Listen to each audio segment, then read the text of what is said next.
बहुत बहुत स्वागत है मेरे चैनल पर। मैं हूँ राज। आप देख रहे हैं हाईवे 33। दोस्तों, मैं आपके लिए आज लेके आया हूँ ट्रक ड्राइवर की कहानी।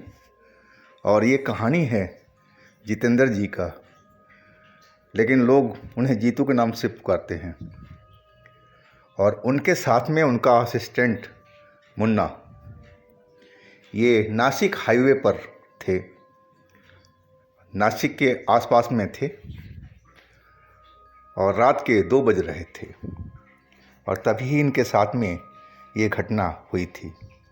और ये घटना कुछ ही महीनों पहले की है। तो चलते हैं दोस्तों जितेंद्र जी की कहानी में। लेकिन दोस्तों, आपने मेरे चैनल को सब्सक्राइब नहीं किया है या फिर आप मेरे चैनल पर फर्स्ट टाइम जुड़ रहे हैं, तो मेरे चैनल को सब्सक्राइब कर लीजिएगा और साथ में बेल आइकन को भी पुश कर दीजिएगा, ताकि आप हमारी वीडियो को मिस नहीं कर पाएँ और वीडियो का नोटिफिकेशन आपको मिलता रहे। तो चलते हैं दोस्तों आज की कहानी में। हाईवे 33 के एक सफ़र पर आप सब तैयार हो जाइए। दोस्तों, मेरा नाम जितेंद्र है। लोग मुझे जीतू के नाम से ज़्यादा जानते हैं। मैं नासिक हाईवे पर था।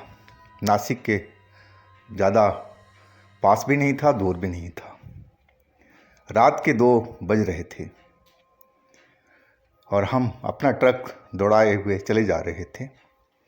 मेरे साथ में जो हमारा खलासी था मुन्ना भी ट्रक चलाने का काम करीब 2 साल से सीख रहा था। अब ट्रेंड हो चुका है और बहुत मेहनती लड़का है। हमारे काम में तो बहुत एक्टिव लड़के की ज़रूरत होती है, उसमें से ये भी एक था और हमारी मदद बहुत करता था। हम चले जा रहे थे आपस में बात करते हुए। मुन्ना कह रहा था कि उस्ताद, कहीं रोक लेना चाय की दुकान देख करके कि अब झपकी सी आने लगी है। मैं बोला, मुन्ना ठीक है, दुकान आने दे चाय की, वहीं रोकते हैं, फिर चाय पिएंगे और थोड़ा देर आराम भी करेंगे और फिर चलेंगे शहर में, तब तक सुबह हो जाएगी। हम बातें करते हुए निकल रहे थे। रोड बिल्कुल खाली खाली सा था। इक्का दुक्का कोई वाहन नज़र आ जाता था, लेकिन अभी तो बिल्कुल खाली था। और अचानक जैसे लगा कि हमारा पिछला टायर कोई फट गया हो। बहुत जोर से आवाज़ आई और हमारा ट्रक का बैलेंस भी बिगड़ने लगा था। लेकिन मैं ट्रक को संभाल लिया, नहीं तो हमारी जो ट्रक था, एक दीवार थी ईंटों की, बहुत पुरानी सी लग रही थी। हम उससे जा कर के टकरा सकते थे, लेकिन मैं टकराने नहीं दिया, कंट्रोल कर लिया और उस दीवार के पास में जा कर के मैंने ब्रेक लगा दिया। ब्रेक लगाते ही इंजन बंद हो चुका था। अब दोनों हम एक दूसरे के मुंह देख रहे थे। तभी मुन्ना बोला, उस्ताद लगता है पीछे कोई टायर फट गया है, चलो नीचे उतरते हैं, देखते हैं कौन सा टायर गया। टॉर्च निकाल करके हम चल पड़े, नीचे उतरे। पूरा हमने टायर को चेक किया, लेकिन सब टायर तो बिल्कुल सही थे। कोई टायर में हवा भी कम नहीं था। आखिर ये आवाज़ किसकी थी? हमारा बैलेंस कैसे बिगड़ा था? आखिर क्या चीज़ हमारे ट्रक में टकराया था, या टायर तो कोई फटा नहीं था? और मैंने टॉर्च को पीछे किया, रोशनी जिधर से हम आ रहे थे, कि आखिर क्या चीज़ से हम टकराए थे, हमारा पहिया किस चीज़ पर चढ़ा था जो अचानक इतनी तेज़ आवाज़ आई थी। पीछे रोशनी हमने टॉर्च का किया तो सड़क पर हमें कुछ दिखा और हम उस तरफ जल्दी जल्दी चल पड़े। जब वहाँ पहुँचे तो मैं देख करके एकदम दहल गया था कि वहाँ तो एक मुर्दा शरीर पड़ा हुआ था, किसी औरत का। शायद मेरे ट्रक से कुचल गई है पहियों से आकर के, और पूरा खोपड़ी इसका फटा हुआ है। चिथड़े से लग रहे हैं। मैं एकदम दहल गया था और वही हाल था मुन्ना का। मुन्ना भी देख करके बोला, उस्ताद ये हमारे ट्रक से एक्सीडेंट किया है क्या ये औरत? लेकिन हमें तो सामने में कोई भी दिखाई नहीं पड़ा था, रोड तो बिल्कुल खाली था। मुन्ना बोलने लगा था, लेकिन मेरे मुंह से कुछ आवाज़ नहीं निकल रही थी, क्योंकि मेरी लंबी ट्रक ड्राइवरी का अनुभव था और मैंने अभी तक ऐसा कोई एक्सीडेंट नहीं किया था जिससे किसी की जान चली जाए। मैं सदमे में आ चुका था। मैं अपने मन में सोचने लगा, हे भगवान यह मैंने क्या कर दिया। और मुन्ना बोला, उस्ताद मैं देखता हूँ शायद जिंदा हो। लेकिन मैं कुछ बोला नहीं, लेकिन मैं तो देख कर के समझ गया था जिसकी खोपड़ी फट गई है वो भला कैसे जिंदा रहेगा। और मुन्ना उस शरीर के पास में पहुँच गया था और नज़दीक खड़ा होकर के गौर से देखने लगा था। मैं 4 कदम पीछे था, वो बिल्कुल लाश के पास में खड़ा था। उसकी सर की जो खोपड़ी थी खुली हुई थी और खून काफ़ी वहाँ पर फैला हुआ था उस जगह पर। और मुन्ना बिल्कुल नज़दीक पहुँच करके मुआयना कर रहा था और तभी तेज तेज सा आंधी चलने लगा अपने आप। कोई लगा कि मैंने कोई बादल भी नहीं है, बस लगा कि कोई तूफान आ चुका है। आसमान तो बिल्कुल साफ था और एकदम अंधड़ सा उठ गया था। पेड़ के जो सूखे हुए पत्ते थे हर तरफ फैलना शुरू हो गया और इतना तेज तूफान था कि आसपास में हमें कुछ दिखाई नहीं पड़ने लगा था। इतना वो धूल उड़ रहा था, वो पत्ते उड़ रहे थे। और उसके बाद ऐसा लगा कि जैसे बहुत सारे चमगादड़ और उस हवा में घूम रहे हो, उस आंधी के अंदर घूम रहे हो। हम ऐसा दिखाई पड़ा और हम तो दोनों डर चुके थे कि ये क्या हो रहा है। अब बाहर जो दूर साइड में था वो पेड़ बिल्कुल शांत खड़े थे, बस ये जो अंधड़ चल रहा था इस डेड बॉडी के पास में और हमारे ट्रक के आसपास में ही गोल गोल सा घूम रहा था। अब बाकी हम देख रहे थे कि पेड़ जो थे बिल्कुल शांत खड़े थे, वहाँ कोई हवा का प्रभाव ही नहीं था। और मैंने बोला मुन्ना से, मुन्ना चल ट्रक में भाग जल्दी से, मुझे कुछ ठीक नहीं लग रहा है।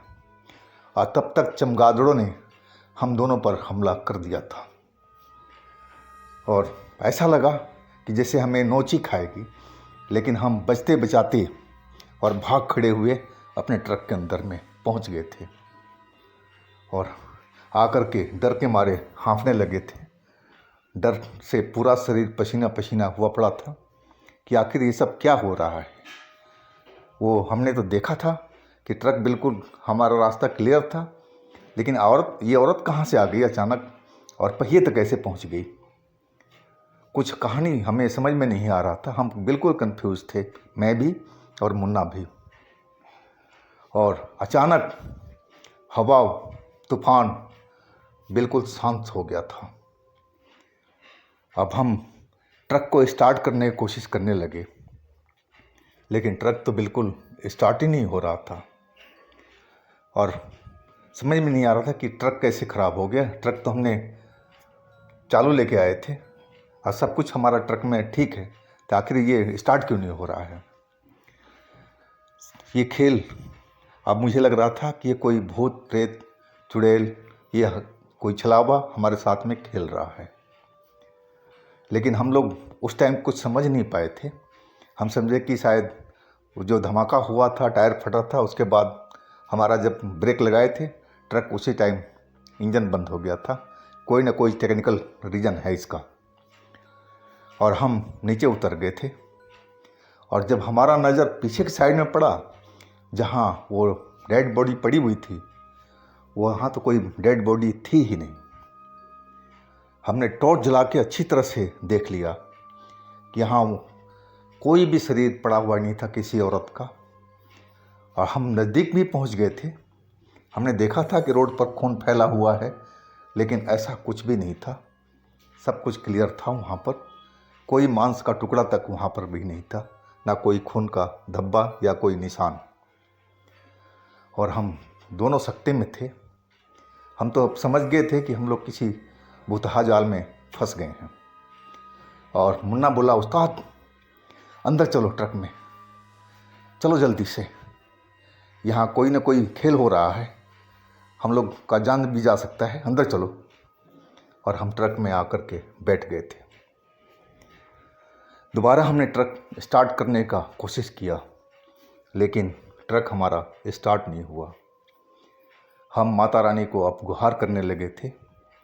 हमारे गाड़ी के अंदर भी माता रानी का मूर्ति लगा हुआ था और हम धूप बत्ती भी करते थे, सुबह शाम माला भी चढ़ाते थे। और उन्हीं से हम गुहार करने लगे थे कि हे माता रानी हमारी रक्षा कीजिए। और हम अपने ट्रक के अंदर ही बैठे रहे। इसके बाद हम बाहर नहीं निकले थे। हम अब सुबह का इंतज़ार कर रहे थे कि सुबह हो तो हम अपनी गाड़ी को चेक करवाएं, किसी मैकेनिक को बुलवाएं। और वही हुआ। सुबह तक हमारी गाड़ी स्टार्ट नहीं हुई थी। बीच बीच में हमने कई बार कोशिश किया था, लेकिन स्टार्ट नहीं हो पाई थी। लेकिन हम रात भर डरे हुए हम दोनों थे कि ये सब हम लोग के साथ में क्या हुआ था। आखिर वो चुड़ैल या भूत जो भी था हमें क्या दिखाना चाहता था। उस चक्कर में तो हमारी जान भी जा सकती थी। सुबह हो चुकी थी और दिन का उजाला अब फैलने लगा था। मुन्ना तो लग रहा था कि सो गया था, लेकिन मैं जाग रहा था। लेकिन मैंने मुन्ना का आवाज़ दिया, नहीं मुन्ना सो रहा है क्या? बोला नहीं उस्ताद, आंखें बंद किया हूँ। अभी भी मुझे डर लग रहा है कि रात में हमने सब जो देखा वो सब क्या चीज़ था। और मुन्ना बोला कि उस्ताद सुबह तो हो गई है, एक बार और ट्राई करो, शायद ट्रक स्टार्ट हो जाए। और फिर मैंने ट्राई किया, 2-3 बार सेल्फ लिया और तीसरे बार में गाड़ी मेरी स्टार्ट हो गई। मैंने रेस वगैरह सब कुछ लेकर के अच्छी तरह से देख लिया। दोबारा बंद किया, दोबारा स्टार्ट किया, फिर हो गई। अब फिर तो हम वहाँ रुके नहीं। और जब हम आगे बढ़ने लगे तो जिस दीवार पर हम टकराने जा रहे थे वो दीवार आगे तक जा रही थी। मैं उस दीवार को देखते हुए आगे तक जा रहा था। अंदर जंगल जंगल सा दिखाई पड़ रहा था। और एक जगह मुझे कुछ अजीब सा लगा। मुझे लगा कि ज़रूर ये कब्र वगैरह बना हुआ है। और तभी मुझे डाउट हुआ कि हो ना हो या तो ये कब्रिस्तान ही है। और बदन में एक सिहरन सी दोबारा दौड़ गई थी कि हम लोग शायद इसी कब्रिस्तान के पास में फंसे हुए थे और ये सारा खेल किसी कब्रिस्तान का चुड़ैल का ही था या भूतनी का था। और फिर तो हम वहाँ से दौड़ते हुए अपने ट्रक को दौड़ाते हुए और निकल चले थे। आगे जाकर के एक ढाबा पर हम रुके थे और ढाबे वाले से हमने चाय पीते हुए जानकारी लेना शुरू किया कि भाई साहब बताओ, इस रोड पर पीछे में कोई श्मशान या ऐसा कुछ कब्रिस्तान वगैरह है क्या? ढाबा वाला बोला नहीं भाई, हमने तो देखा नहीं। आप इसी रोड की बात कर रहे हो ना? नहीं कि हाँ जी हाँ जी, कुछ ही किलोमीटर बाद में है, मैंने देखा था। और मैं उसे सारी कहानी बताया। वो मेरी कहानी सुन करके और वाकई में डर गया था। बोला भाई आपके मुँह से ये कहानी और ये घटना सुन रहा हूँ, लेकिन मैं तो यहाँ काफ़ी दिनों से हूँ, ऐसी कोई घटना तो किसी ने बताया नहीं मेरे साथ में, कोई भी ड्राइवर। भाई आपका भगवान रक्षा करे। वो बिल्कुल डर गया था वो ढाबे वाला। बोला मैंने कोई इस रास्ते पर ना कब्रिस्तान देखा है ना कोई श्मशान देखा है, क्योंकि ये शहर से और गांव से काफ़ी दूर है। तो यहाँ भला कौन आएगा अंतिम संस्कार करने के लिए या कब्रिस्तान में? मुझे अब कुछ समझ में नहीं आ रहा था ये पहेली। अब तो हम जा रहे थे, अब शहर में हमें माल खाली करना था, लेकिन डर अभी भी हमारे शरीर में था। शहर से हम अपना जो माल था खाली करके और हम इंतज़ार कर रहे थे अगले चक्कर का, और अगला चक्कर भी हमें मिल गया था। और जब हम आ रहे थे वापसी में तो दिन था और वही रास्ते से हम वापसी आ रहे थे। ढाबा मुझे नज़र आ गया और ढाबा के बाद में कुछ किलोमीटर के बाद में वो राइट साइड में जो हमने देखा था जहाँ हमारा ये सब भूतिया कांड हुआ था। और लेकिन हम वहाँ पर गए, मैंने देखा उस दीवार को, सब कुछ वैसे कि वैसे ही था, लेकिन जो कब्र मैंने देखा था वो मुझे नज़र नहीं आ रही थी। तो क्या मेरी वो आँखों का भ्रम था? लेकिन मैंने साफ देखा था कि कब्र जैसी कोई चीज़ थी। अब तो उसमें जंगल ही जंगल सिर्फ दिखाई पड़ रहे थे और वो कब्र तो मुझे अलग से ही चमक रही थी, कब्र जैसी लग रही थी। लेकिन अब बिल्कुल उसमें जंगल ही जंगल उगा हुआ था। तो कुछ ही घंटों में या एक दिन में ऐसा कैसा संभव था? ये पहली ही रह गई। लेकिन अब भी हम उस रास्ते पर जाते हैं कभी भी, और तो खास करके रात के टाइम में तो अकेले नहीं जाते हैं जब तक 2-3 ट्रक साथ में ना चले। डर तो मुझे आज भी लगता है उस रोड पर। तो दोस्तों, ये थी जितेंद्र जी की कहानी। अगर आपके पास भी कोई अपनी स्टोरी है, कोई घटना है इस तरह की, तो हमें इंस्टाग्राम पर या मेरे व्हाट्सएप नंबर पर शेयर कीजिएगा। हम आपकी कहानी को ज़रूर बनाएंगे। और मेरे चैनल को सब्सक्राइब कीजिएगा, लाइक कीजिएगा, शेयर कीजिएगा, और साथ में मेरे दोनों चैनल पर भी विजिट कीजिएगा। उसमें भी अच्छी अच्छी कहानी हर रोज़ अपलोड होती है। लिंक मैं नीचे डिस्क्रिप्शन बॉक्स में दे रखा हूँ। तो दोस्तों, कल मिलते हैं एक नई कहानी के साथ में। आप लोग अपना बहुत बहुत ख्याल रखिएगा। नमस्कार।